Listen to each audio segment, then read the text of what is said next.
My second year project, which was to determine whether Sepia officinalis have a preferred prey size. My second year project, which was to determine whether Sepia officinalis have a preferred prey size. So Sepia officinalis are known as European common cuttlefish, and they come under the class Cephalopodia, which include octopus, squid, and nautilus. Cephalopodia are known to be active predators which feed on mobile prey species. They have a fast growth rate averaging at around 3 to 10% of their body mass per day, and have a short lifespan of approximately 1 to 2 years in both the wild and in captivity. The interest in this species has grown, with Sepia officinalis being well known in scientific research for being one of the easiest Cephalopodia species to be kept in aquaria, due to ease of production in captivity, high growth rate, and willingness to accept dead prey. All species of cuttlefish have the ability to change their colour, texture, and they can camouflage as well into their environment. Male cuttlefish use these colour changing abilities to attract mate, and the cuttlefish have a coloured pigmented organ which allows them to show colours such as red, yellow, black, and brown. From this image, you can see how our cuttlefish actually blend into their environment, and at some points it was quite hard to find them in the tank. The aim of this investigation was to determine whether Sepia officinalis have a preferred prey, and if this links to their mantle length. The hypothesis which was being tested in this investigation was, do Sepia officinalis have a preferred prey size? This image was taken from a video that I had taken when I was feeding the cuttlefish, when they were feeding on prawns. They have two methods of feeding. One is the pounce method. This is where they pounce on their food and they use their tentacles to hold the prey. The other method is where they shoot out their two tentacles to grab their prey and then pull it back towards their mouth. In October 2014, 11 Sepia officinalis were brought over from Newquay Blue Reef Aquarium and were housed in a 400-litre tank. And then later in December 2014, they were then moved into a similar tank due to a rebuild which was happening at the Marine School at the time. Prior to this investigation being carried out, unfortunately, we lost 3 cuttlefish. One was found dead at the bottom of the tank, and 2 were eaten by others within the tank. Just before any investigation could be carried out, photo identification needed for each specimen of Sepia officinalis. This required photographs to be taken, and key identifying features were marked on each of the photographs. So I was looking for scars, lumps on their body. We couldn't use anything like their colour changing because it always changes.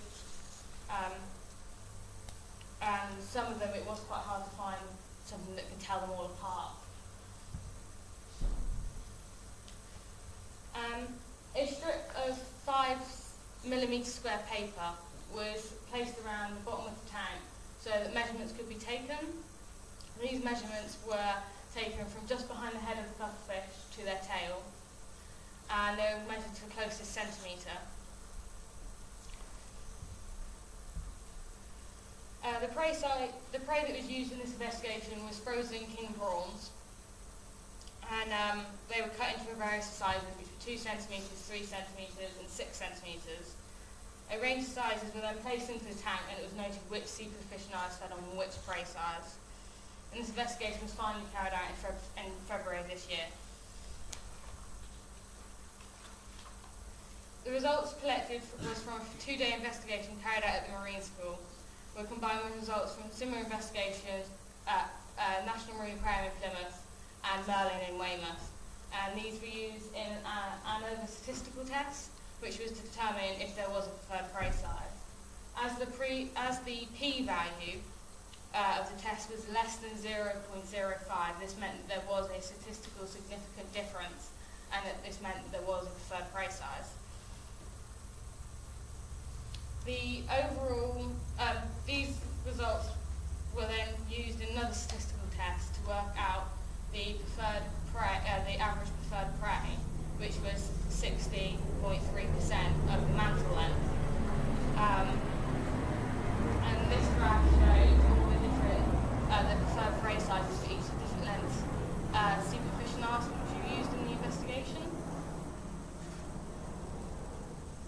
data collected from this investigation shows that there was a preferred prey size and that larger length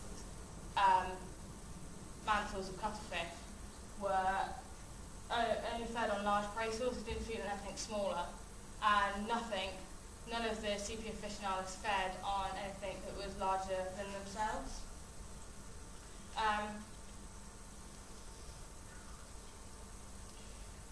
The data before any statistical test was run did show that there was a preferred prey size, but I still run a statistical test just to prove my theory. The research that has been carried out in this investigation can be used both in the aquaculture and aquarium industry, and thus determines that sepia officinalis do have a preferred prey size, which increases both with age and their length. After carrying out this investigation, it was clear that there were areas that needed to be and should be improved upon. So the clock symbolises a longer trial period, which would mean a larger data set. The cuttlefish bone symbolises that the problems that we have with the 3 deaths of the cuttlefish, and because of these deaths it did mean that I only had a smaller number to start with. And the image of the cuttlefish symbolises a larger number of specimens, would also increase my data set that could be collected. I would like to say thank you to my supervisor and lecturer, Mr. Craig Baldwin, without whom this investigation would not have been possible. I'd also like to thank Rob Daniels, Sam Dowling, and Hector Lendas, who helped look after the cuttlefish, doing maintenance on and helping move the cuttlefish tank. I'd also like to say a big thank you to the National Marine Aquarium, Merlin and Weymouth, for supporting me with extra data, as well as the Baruga Reef Aquarium in Newquay for supplying the cuttlefish. I'd like to say a massive thank you to my parents, Sue and Roy Prendergrass, and my mum who sat in the audience here today, for all the help and the support they have given me throughout my investigation, as well as reading copies of my report and supporting me throughout my time at Falmouth Marine School.